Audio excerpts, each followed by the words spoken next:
তোমরা নিশ্চয়ই এইভাবে বিয়ে হচ্ছে দেখে অবাকই হচ্ছ, তাই না? বিয়ে হচ্ছে অথচ বিয়ের প্যান্ডেল নেই, সেই রকম কোনো লোকজনও নেই, নেই কোনো ফ্লাওয়ার ডেকোরেশন, লাইটিং, আর দেখো কনের ব্রাইডাল মেকআপ সেটাও কিন্তু নেই।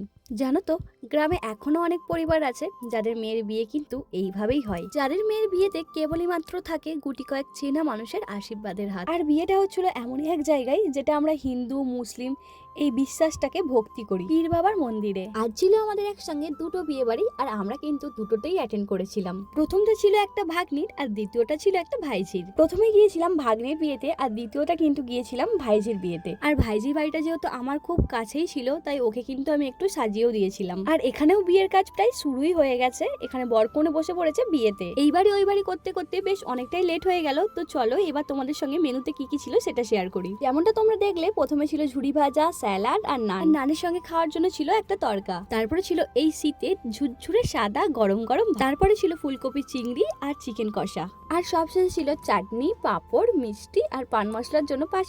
তো চলো টাটা, বাই বাই।